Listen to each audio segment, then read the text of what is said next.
जय बोलो चौबीसों भगवान की। जय बोलो अनंत सिद्ध परमेष्टि भगवान की। जय बोलो चाणक्य चक्रवर्ती आचार्य शांति सागर मुनि महाराज की। जय बोलो आचार्य विद्यानंद मुनि महाराज की। जय बोलो धीर सेन मुनि महाराज की। जय बोलो अलका सुतमती माता जी की। जय बोलो अलका भरतमती माता जी की। जय बोलो कल्याणी भरतमती माता जी की जय।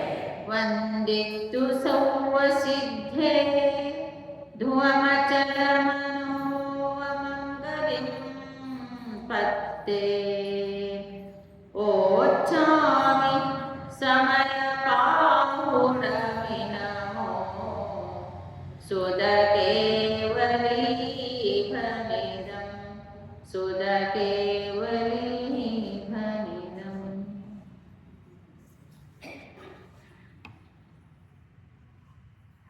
सब लोग ध्यान से सुनेंगे और नयों से कथन किया जाता है। पहला आप ये समझो, नय जो है दो नय है, व्यवहार नय और निश्चय नय। व्यवहार नय जो है वस्तु को बताता है लेकिन वह अपने आप में वैसा रहता नहीं है। और जैसा कल आपको बताया था कि कपड़े का दुकान नहीं होता है लेकिन वह सही दुकान में लेके जाता है। वैसे जो कथन है आत्मा का कथन है तो परमार्थ कथन है, वस्तु स्वरूप को जानने वाला कथन है। तो फिर आचार कहाँ पर व्यवहार का आवश्यकता है, कहाँ नहीं है, कब तक है, कब तक नहीं है, और व्यवहार से क्या लाभ है क्या नहीं है, ये सब बताएंगे। इसलिए आप लोग सभी लोग ध्यान से सुनेंगे। अभी कोई कुछ करेगा नहीं, शांति से बैठो और सभी आप ध्यान से सुनेंगे। इधर ही देखना आप लोग। अतः व्यवहारस्य प्रतिपादकत्वम् इति चेत्, अब व्यवहार से कथन किया जाता है तो किस प्रकार बताते हैं। जो ही सुरे नैगच्छति अपानमिनं तु केवलं शुद्धं तं सुध केवलमिष्टिनो भनन्ति लोयपदीवरा। कल मैंने थोड़ा सा इस गाथा का अर्थ बताया था, आज और डिटेल में बताऊंगी। जो सूर्यनानं सौवं जानदृश्यते केवलितमाहुचिना नानम् अप्पा सौवं जम्मा सुद केवलितम्मा। दो नए से कथन करते हैं। एक अभी पहला नए जो पहला गाथा है वो व्यवहार निश्चय नय का। जो ही स्वेन ऐगच्छे अप्पानं तं केवलं शुद्धं तं स्वे केवले मिशिनो भनन्ति लोयपदिवरम्। जो स्वेन ही श्रुत ज्ञान से, अर्थात जो शास्त्र है द्रव्य श्रुत है, इस श्रुत ज्ञान से अप्पानम केवलम अप्पानम मात्र आत्मा को जानता है, वो शुद्धम शुद्ध न है, अर्थात वो क्या है, शुद्ध निश्चय नहीं है। तम स्वे केवलिनम मिश्रणो, निश्चय श्रुत केवली ऐसे उनको कहा जाता है। जिनेंद्र भगवान ने कहा है ऐसे। किसने कहा है? जो जिनेंद्र भगवान ने कथन किया है उसको आचार्य कह रहे हैं। तो शास्त्र के द्वारा श्रुत का ज्ञान प्राप्त करके उस श्रुत ज्ञान से मात्र आत्मा को जानता है वह निश्चय श्रुत केवली है। और जो स्वयनानम सौवम जानई स्वय केवली तमाहु चिना नानम अप्पा सौवम जम्मा स्वय केवली तम्मा। फिर कहते हैं जो सौवम स्वयनानम संपूर्ण श्रुत ज्ञान का ज्ञाता है और श्रुत ज्ञान को जानता है वो स्वय केवली चिना। जिनेन्द्र भगवान ने कहा उनको श्रुत केवली कहा। वो कौन से श्रुत केवली है? व्यवहार श्रुत केवली। पहले वाला श्रुत ज्ञान से, ध्यान से सुनो, श्रुत ज्ञान से अर्थात द्रव्य श्रुत शास्त्र को पढ़कर शास्त्र से जानकर जो आत्मा को जानता है वो निश्चय श्रुत केवली है।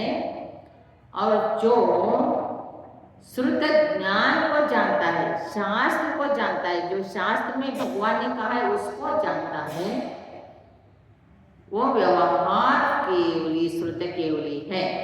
क्योंकि सौवम नानम अप्पा, क्योंकि जो ज्ञान है वो आत्मा ही है, इसलिए जम्मा स्वे केवली तम्मा। जिस प्रकार से सर्व ज्ञान जो है वो आत्मा ही है, तो फिर श्रुत को जाना, इसलिए उनको व्यवहार श्रुत केवली कहा। तो आत्मा और ज्ञान, दूसरे मत वाले जो षट दर्शन होता है, नैयायिक है, सांख्य है, बौद्ध है, वैशेषिक है, चार्वाक है, ऐसे भिन्न भिन्न मत है। और वो कोई द्रव्य को मानता है, कोई पर्याय को मानता है, कोई गुण को मानता है, कोई आत्मा अलग है, कोई ज्ञान अलग है, ऐसे मानता है। इन सारे लोगों का खंडन भी होता है और उनको सच्चा ज्ञान भी करके देते हैं। कहते हैं जो आत्मा है वह ज्ञान है, जो ज्ञान है वह आत्मा है। आत्मा को छोड़ के ज्ञान नहीं, ज्ञान को छोड़ के आत्मा नहीं। फिर श्रुत को जानेंगे तो सारे श्रुत जो ज्ञान है वो आत्मा ही है। जैसा एक शक्कर है, तो शक्कर का पहचान मीठा से चिकना से है। जहाँ पर चिकना मीठा है वो शक्कर है। फिर आप ये नहीं कर सकते हैं कि मेरे को शक्कर नहीं चाहिए, मीठा ही लाओ, ला सकते हैं? और मीठा नहीं चाहिए, चिकना नहीं, तो चिकना और मीठा मिलके ही शक्कर है। शक्कर को छोड़ के मीठा नहीं, मीठापन को छोड़ के शक्कर है। वैसे आत्मा को छोड़ के ज्ञान नहीं, ज्ञान को छोड़ के आत्मा है। आत्मा अलग और ज्ञान अलग ऐसे है ही नहीं। इसलिए कहा जो वस्तु स्वरूप का ज्ञान हो गया, आत्मा का भी परोक्ष रूप से शास्त्र पढ़ के ज्ञान होने के बाद आत्मा को जानना। आत्मा को जो जाना वो सबको जाना, वो श्रुत केवली हो गया, निश्चय श्रुत केवली। जो मात्र शास्त्र को जाना है, अभी आत्मा को नहीं जाना, जानेगा, लेकिन अभी शास्त्र को जो जानता है, द्वादशांग वाणी का ज्ञाता को श्रुत केवली कहते हैं, कहते कि नहीं? और देखो शास्त्र का ज्ञाता हो गया, उनको श्रुत केवली कहा। द्वादशांग वाणी का ज्ञाता श्रुत केवली होता है।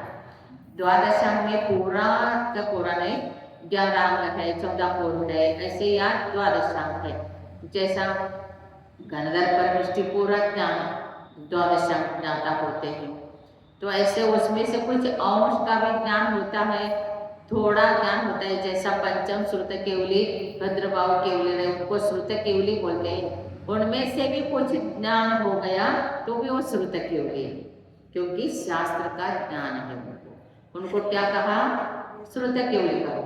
और जिन्होंने एक अंतर्मुहूर्त में आत्मा का ध्यान करके ज्ञान प्राप्त कर लिया, द्वादशांग वाणी, वो केवली श्रुत केवली है, वो निश्चय से पूर्ण आत्मा को जाना। और जो केवल ज्ञान प्राप्त हो गया तो केवली है। श्रुत केवली और केवली, निश्चय केवली और व्यवहार को। जो आत्मा को जानकर एक अंतर्मुक्त आत्मा में रत हो जाएगा तो वो केवल ज्ञान हो जाएगा, तो वो स्वयमेव श्रुत ज्ञान का धारक हो गया। द्वादशम वाणी उनके पास सब कुछ है, उनका कथन ही द्वादशम वाणी हो जाएगा, वो केवली हो गए। और जो केवली ने कहा है वो द्वादशम वाणी को जानकर आत्मा को जाना, वो श्रुत केवली हो गया। कौन से श्रुत केवली? निश्चय श्रुत केवली। और मात्र शास्त्र को जाना, वो व्यवहार श्रुत केवली। इस प्रकार से ये कथन है। तो ऐसे कहते हैं कि क्योंकि जो हमारे को ज्ञान होता है, हम शास्त्र पढ़ते हैं, हम पूजा पाठ करते हैं, किसके लिए करते हैं? किसके लिए करते हैं? कर्मों का निर्जर करके मोक्ष जाने के लिए तो करते हैं। उपवास करते हैं, व्रत करते हैं, और क्या है, तपस्या करते हैं, त्याग करते हैं, संयम धारण करते हैं। ये सब किसके लिए? फिर ये संयम धारण भी किया, उपवास भी किया। बहुत से लोग उपवास भी करते हैं। कितने मिथ्या दृष्टि लोग होते हैं, अज्ञानी होते हैं, और खड़े होके तपस्या करते भी है, लेकिन उनको आत्मा का ज्ञान नहीं। सिर्फ काय क्लेश तप, शरीर को कष्ट देना, उससे मोक्ष नहीं होता है। तप भी चाहिए, लेकिन आत्मा को जानना जरूरी है। थोड़ा देर के लिए भी आत्मा को जानेंगे तो वो एक दिन मोक्ष होगा।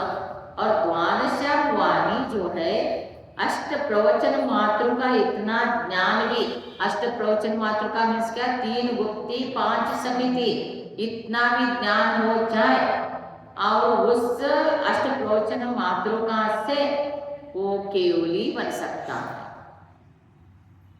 क्या बन सकता है? केवली बन सकता है, केवल ज्ञान को प्राप्त कर सकता है। तो द्वादशम वाणी संपूर्ण जाना और आत्मा को नहीं जाना तो प्रयोजन नहीं। द्वादशम वाणी में से कुछ उसको जाना तो भी वो श्रुत केवली रहेगा, और वो आत्मा का ध्यान करेगा तो केवल ज्ञान प्राप्त करेगा। इसलिए कोई भी माध्यम हो ज्ञान का, श्रुत का, शास्त्र का, और उससे अपने को क्या जानना है? आत्मा को जानना है। इसलिए मैंने एक बार आपको बहुत पहला प्रवचन में कहा था, जो तुष्मास घोषंतो ताते केवली भया, शिवभूति मुनि, उनके गुरु ने उनको क्या किया? शास्त्र का अध्ययन कराया, दीक्षा ले लिया, शास्त्र का अध्ययन कराना शुरू कर दिया, श्रुत का ज्ञान देने लगे। फिर वो पढ़ते रहे, लेकिन जो पढ़ा रहे हैं उसको रिटर्न पूछते हैं। जैसा स्कूलों में पढ़ाते हैं तो कल दूसरे दिन पूछेंगे, होमवर्क होता है कि नहीं? तो ऐसे उन्होंने जो पढ़ाते थे वो रिटर्न पूछते थे। तो पूछे तो उनको उत्तर ही देने नहीं आता, वो सुनते थे और सब भूल ही जाते थे। सुनना, शास्त्र को, श्रुत को सुनना और सब भूल जाए। फिर 1 दिन नहीं, 2 दिन नहीं, 3 दिन नहीं, 1 साल नहीं, 2 साल नहीं, कितने साल? 12 साल तक शास्त्र को पढ़ाया। और आप कोई अपने बच्चे को थोड़ा सा भी पढ़ाते हैं और बच्चे याद नहीं किए तो क्या करते हैं उनको? और उन्होंने शिष्य से नाराज नहीं हुए, वो 12 साल तक पढ़ाते रहे और पूछते हैं तो नहीं रिटर्न बता रहे हैं, कोई बात नहीं, ये भव्य जीव है, ये भव्य जीव है, कोई बात नहीं। तो इतना परिणाम शुद्धि से तत्व का ज्ञान देते ही रहे, फिर एक दिन सोचते हैं कि मेरा शिष्य तो भव्य है, बहुत निकट भव्य है, लेकिन जो मैं पढ़ा रहा हूँ उसका एक भी शब्द नहीं याद रहता है शास्त्र का। आपको तो ऐसे होता नहीं ना, जो हम पढ़ाते कुछ तो याद रहता होगा कि सब भूल जाते, गेट के बाहर नहीं याद रखते। तो भले ही पूरा शास्त्र याद नहीं रखे तो उसका सारांश तो याद रखे, किसके लिए बोला, क्या बोला, तो ये सब प्रवचन समय सार का प्रवचन से क्या मिला। तो मैं थोड़ा सा आपको इसको बहुत स्लाइड करके, हल्का करके और इस प्रकार के उदाहरण के माध्यम से समझाती हूँ, क्योंकि सीधा सीधा बताएंगे तो आपको क्या ज्ञान होगा। तो श्रुत ज्ञान है क्या, फिर उससे श्रुत केवली होता कैसे, फिर आत्मा को जानता कैसे, ये बताना है। तो जब इन्होंने पढ़ाया नहीं याद आ गया, तो गुरु ने सोचा कोई बात नहीं, तो मैं एक सामान्य एक शब्द, लौकिक शब्द से इसको आत्मा का ज्ञान देता हूं। लौकिक शब्द से, तो लौकिक शब्द क्या चुना उन्होंने, जो लेडीज रोज काम करते हैं वो चुना। लेडीज के हाथ में रोज सुपली, सूप बोलते हैं हिंदी में, आप मराठी में सुपली बोलता है, बोलता है कि नहीं, सूप। तो उससे उन्होंने कहा कि देखो तुष्माश, ये शब्द रखो, तुष्माश, तुष अलग है, मास अलग, दाल अलग है, छिलका अलग है, दाल अलग है, छिलका अलग है, तुष्माश। वैसे शरीर अलग है, आत्मा अलग है, शरीर अलग है, आत्मा अलग है, कर्म अलग है, आत्मा अलग है। रटो, द्वादश वाणी को 12 साल पढ़ाया, एक शब्द उसमें से नहीं याद रहा, तो उन्होंने जनरल शब्द को लेके बताया। तो उससे ये तो जनरल रोज ही आप बोलते हैं ना, बोलते हैं, काम करते हैं, और उससे फटकार के वो छिलका अलग करते, दाल अलग करते, सब रोज करते, लेकिन उसको देख के कभी सोचा है उसको ऐसे अलग अलग करते हैं, दाल अलग करते हैं, छिलका अलग करते हैं, लेकिन ऐसे मेरा आत्मा अलग है, शरीर अलग है, कभी दाल साफ करते हुए किया नहीं, कभी दिमाग में आया नहीं आया। फिर उनको कैसे आया, फिर उनको बोला कि देखो ऐसे, फिर वो आहार के लिए गए और आहार करते रिटर्न आते समय सोचने लगे, मेरे को तो 2 ही अक्षर, 2 ही शब्द दिया है, दाल अलग है, छिलका, तुष्माश, तुष्माश, ये इतना तो रटो बोला है। फिर मेरे गुरु मेरे को पूछ लेंगे तो मैं उनको क्या बताऊं, ऐसे विचार करते, चिंता करते आ रहे थे। उनका इतना जबरदस्त पुण्य का उदय, काल लब्धि योगा योग देखो। फिर आते समय एक लड़की घर के सामने आंगन में बैठ के, और वो दाल अलग छिलका अलग कर रही थी, दाल को साफ कर रही थी छिलका से। उन्होंने वो क्या किया, देखा, देखते ही तुष्मा शब्द भूल गए, तुष्मा शब्द याद नहीं रहा, उसको भूल गए। फिर उन्होंने और जनरल, उससे भी और सामान्य शब्द, ये दाल अलग कर रही है और छिलका अलग कर रहे, दाल अलग कर रहे, वैसे ही उनको प्रैक्टिकल दिखाई दिया। वहां पर पहला तुष्मा शब्द क्या है, दाल अलग छिलका अलग है, तो थ्योरेटिकल था, अभी प्रैक्टिकल दिखाई दिया। तो उन्होंने उसको देखा और बोले कि तुष्मा शब्द जो गुरु ने पढ़ा था वो शब्द तो नहीं आएगा, कोई बात नहीं, लेकिन ये जो दाल अलग है, छिलका अलग है, मैं प्रत्यक्ष देखा, वैसे ही मेरा शरीर अलग है, कर्म अलग है, द्रव्य कर्म, भाव कर्म, नो कर्म, और दे आर कैसे है, अलग है, मेरे आत्मा से भिन्न है, मेरा आत्मा एक अलग है। इतना उनको ज्ञान में झलका, फिर आते आते गुरु के पास आ भी गए, लेकिन गुरु के पास नहीं गए। एक अलग से पूछेंगे तो क्या बताऊं, ये तुष्मा शब्द भी भूल गया, इसलिए पत्थर के ऊपर बैठ गए। डाल अलग है, छिलका अलग है, वैसे मेरा आत्मा अलग है, कर्म अलग है। ऐसे रटते रटते एकाग्र हो गया आत्मा में, आत्मा का उपयोग लग गया और केवल ज्ञान हो गया। इसलिए कहा तुष्माश भूषण तो ताते केवली भया शोभूति मुनि, तत्काल केवली हो गए। तुष्माश भोजन तो तुष्माश तुष्मा डाल अलग है, छिलका अलग है, मेरा आत्मा अलग है, शरीर अलग है। मेरा आत्मा इन कर्मों से भिन्न है, शरीर से भिन्न है, राग द्वेष क्रोध मान आदि से भिन्न है, और जो ज्ञानावरण दर्शनावरण कर्म है ये मेरा आत्मा से कोई संबंध नहीं।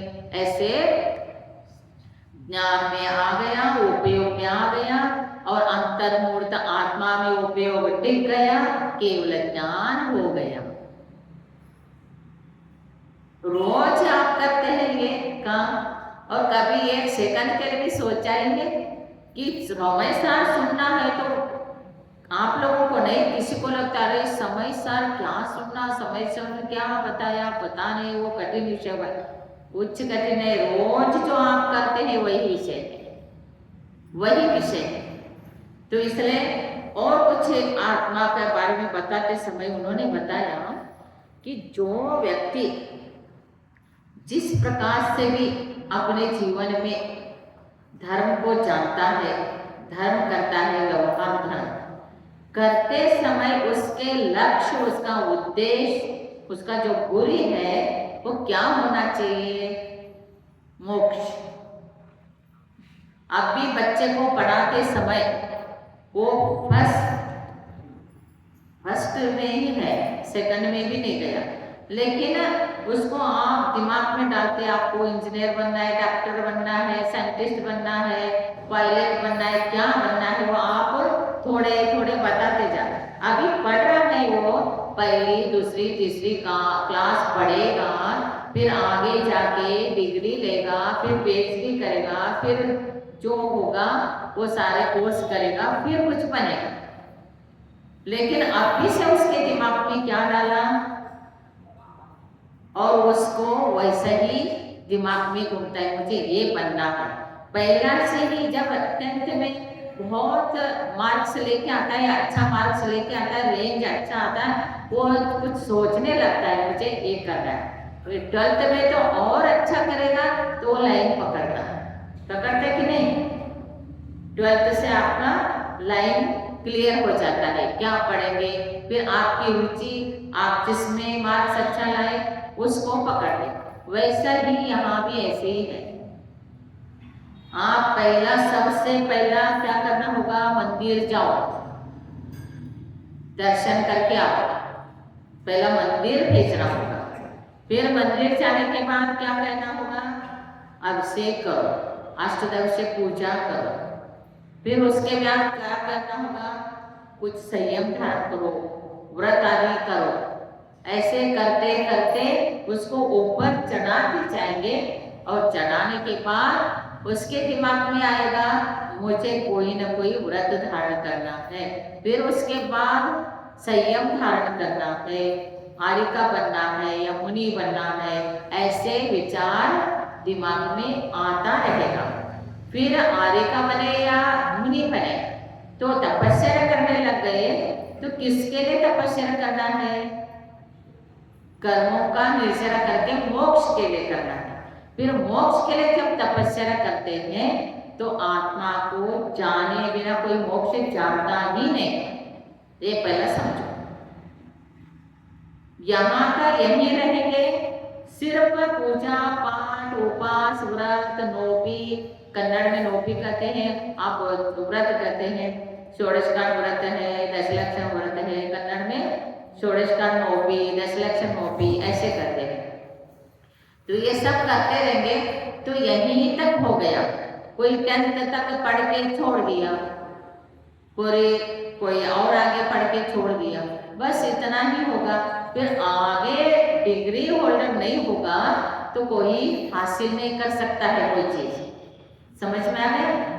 तो वैसे ही यहाँ पर भी आत्मा को जाने बिना मोक्ष नहीं प्राप्त हो सकता, कर्मों का निर्जरा नहीं स्टार्ट होता है, सिर्फ पुण्य का बंध होता है। इन सारी चीजों से, इन सारी चीजों से क्या होता है? पुण्य का बंध होता है। और ध्येय अच्छा है और आत्मा के प्रति रुचि है, श्रद्धावान बन गए तो वही पुण्य परंपरा से मोक्ष को कारण बनता है। समझ रहे? किधर उपयोग है? ध्यान से सुनो। वही पुण्य क्या करता है? परंपरा मोक्ष के लिए कारण बनता है। और यदि हमारा ध्येय मोक्ष का नहीं, कर्मों का निर्जरा का नहीं, आत्मा को जानने का नहीं है, तो पुण्य संसार में सुख देगा, वैभव देगा, यहीं पर परिभ्रमण कराते रहेगा।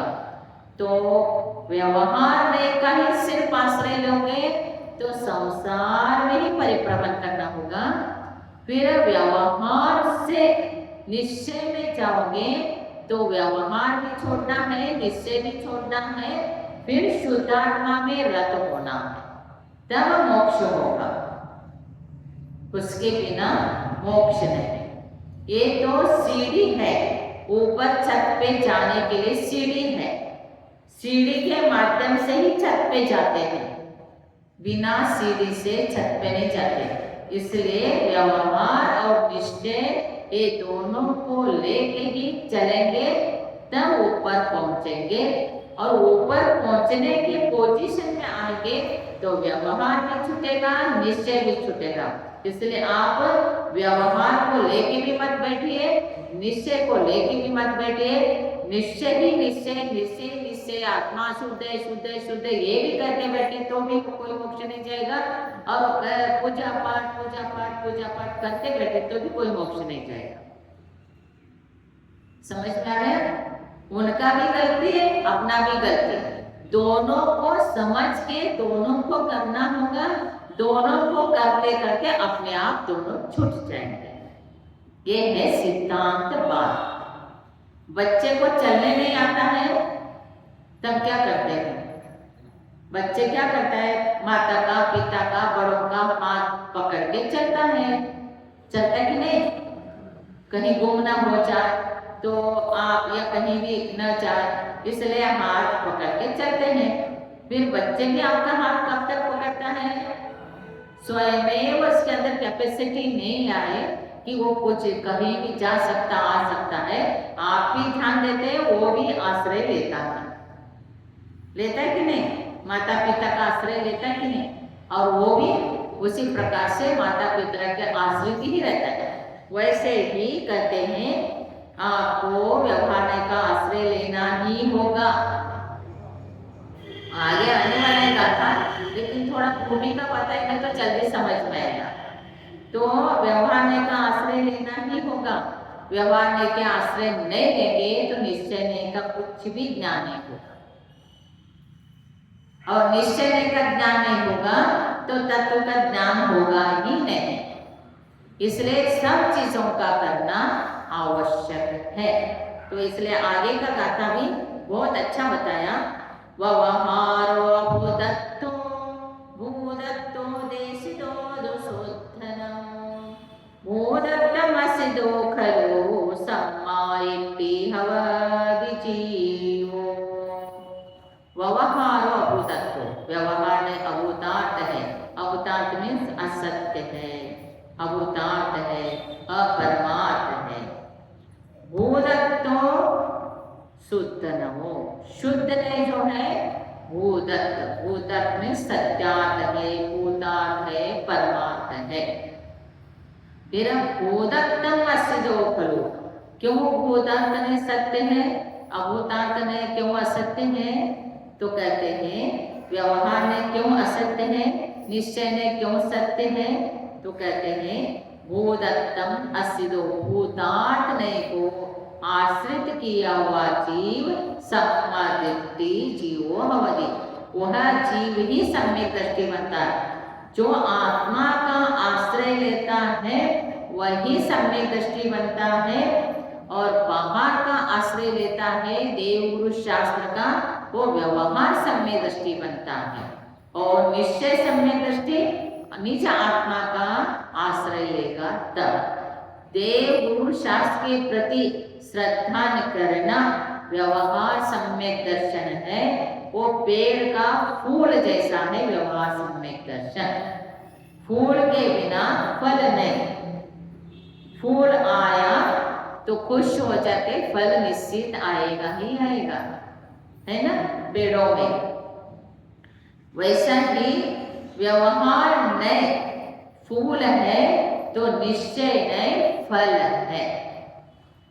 व्यवहार के आश्रय से निश्चय नय को प्राप्त करना, निश्चय नय के आश्रय से सम्यक दृष्टि होना, ये सम्यक तो प्राप्त होना, ये फल है। समझ में आ गया? फिर फल के बिना फूल किस काम का है? फूल के बिना फल भी काम का नहीं। फल और फूल ये दोनों आवश्यक है। वैसा ही अपने को व्यवहार में और निश्चय में को समझना बहुत ही जरूरी है। तो इस प्रकार से जो जीव आत्मा को जानता है और व्यवहार को भी जानता है, अर्थात निश्चय नहीं को जानता है, वो तो तत्व को जानता है, और जो व्यवहार नहीं को जानता है वो धर्म को जानता है। और इसलिए बहुत सुंदर अमृतचंद्र आचार्य ने कहा है, यदि पहला एक बहुत उदाहरण है वो कल मैं बताऊंगी, फिर अमृतचंद्र आचार्य ने व्यवहार छोड़े तो क्या होता है, निश्चय छोड़े तो क्या होता है, इन दोनों को क्यों जानना जरूरी है, इनसे क्या लाभ है, ये सब अमृतचंद्र आचार्य के द्वारा कथित। और अमृतचंद्र आचार्य ने अपने टीका में बहुत सुंदर दृष्टांतों के साथ कथन किया है, उसको भी मैं आपको बताऊंगी। इसलिए महानुभाव, ये समय सार ग्रंथ को जानना अत्यावश्यक है, ये पहले समझना। चारित्र चक्रवर्ती, हमारे गुरु आचार्य विद्यानंद महाराज जी कहते थे, चारित्र चक्रवर्ती आचार्य शांति सागर महाराज जी कहते थे कि सब कुछ करो लेकिन आपको समय सार पढ़ना ही होगा। समय सार जानने के बाद आत्मा को सही ढंग से आप जान सकते हैं। और वो क्या कहते थे, और शास्त्र भी क्या कहता है, समय सार को जानना है तो पहला प्रथमान्योग को पढ़ो, करणान्योग को पढ़ो, चरणान्योग को पढ़ो, उन तीनों ग्रंथों का अध्ययन करो, फिर समय सार पढ़ो। समय सार PhD ग्रंथ है, और बाकी पहला PhD के करने के पहला जो क्या क्या करना है वो सारे तीनों ग्रंथ है। तो इसलिए सीधा आत्मा का ही ध्यान करेंगे तो एकांती बन जाएंगे, मिथ्या दृष्टि जैसे के वैसे ही रहेंगे, वो कभी सम्यक दृष्टि बनेगा ही नहीं। भले ही आत्मा का ही कथन करने दो, लेकिन क्योंकि हर एंगल से आत्मा को जानना होगा। अशुद्ध आत्मा कैसे है, शुद्ध आत्मा कैसे है, अशुद्ध आत्मा को शुद्ध किस प्रकार से किया जाता है, और कर्मों का बंध कैसे होता है, कर्मों से छुटकारा किस प्रकार पाया जाता है, और कर्मों को छुटकारा पाने के लिए क्या व्रत आदि तपस्या आदि है, चारित्र है, उसको जानना होगा। फिर ये त्याग करना है, अंतरंग परिग्रह बहिरंग परिग्रह, तो ज्ञान आवश्यक है, इसलिए ज्ञान भी जरूरी है। तो जाने बिना कोई वस्तु को त्यागा नहीं जाता है, जाने बिना अपने स्वयं को त्यागने का भाव उत्पन्न नहीं हुआ। किसी ने गुरु ने छुड़ाया तो फिर आप क्या करेंगे, किसी ने कहा 1 साल के लिए आप क्या छोड़ो, बोला और आप जो खाते हैं वो तो खाना नहीं है, फिर भी बताती हूँ मैं, बोला चलो आप रात में मत खाओ, रात में नहीं खाना चाहिए, लेकिन खाने वाले को यदि ऐसे नेम दिया जाए तो क्या बोलेगा, महाराज जी भले ही रात रात्रि भोजन 1 साल का त्याग किया, लेकिन मैं एक ही दिन का लूंगा। मन में बोलता है वो एक ही दिन का लूंगा, वो क्योंकि वो बोलेगा एक ही दिन क्यों, तो मैंने तो एक ही दिन का बोला था। तो उसका भाव ही नहीं है एक साथ छोड़ने का, वो छोड़ा के क्या प्रयोजन है। मेरे को कहना क्या है, उसको ज्ञान दे दो ना, 1 साल क्या जीवन भर छोड़ेगा, छोड़ेगा कि नहीं? तो छोड़ेगा। उसको प्रैक्टिकल ज्ञान दे दो और वो लॉजिक बता दो, साइंटिफिक दृष्टि से उसको समझा दो, तो ये हानि है, शरीर के लिए भी हानि है, हिंसा भी है। सूर्य अस्त के बाद बहुत जीव की उत्पत्ति होती है और वो इतना सूक्ष्म जीव है, माइक्रोस्कोप से भी आपको दिखाई नहीं देगा। ऐसे सूक्ष्म जीव का रक्षण आपको करना है और स्वास्थ्य को भी ठीक रखना है, इसलिए रात में मत खाओ, ये हानिकारक है। ये साइंस भी कहता है, जैन धर्म भी कहता है। जैन धर्म जो है वही साइंस है, जैन धर्म से ही साइंस है। फिर वो कहेंगे तो सही कह रहे हैं, क्यों? दिन भर तो खाते हैं, रात में खाने से क्या बड़ा, उससे बीमार पड़ता है, उससे शुगर होता है, उससे बीपी होता है, उससे अनेक रोग पैदा होता है, क्योंकि खाए और सोए और फिर वो पचन क्रिया कैसे होगा? सूर्य किरण के बिना पचन क्रिया नहीं, वॉकिंग के बिना पचन क्रिया नहीं, फिर क्या होगा? तो ऐसे नुकसान बताएंगे तो वो फायदा के लिए आगे बढ़ेगा। इसलिए हर चीज का नुकसान पहला बताओ, फिर फायदा बताओ, तो व्यवहार से क्या फायदा है, क्या नुकसान है, निश्चय से क्या फायदा है, ये समझेंगे तो समय सा समझ में आएगा। जय बोलो 24 भगवान की जय। नमो अरिहंताणं, नमो सिद्धाणं, नमो अयज्ञानं, नमो वचानम्।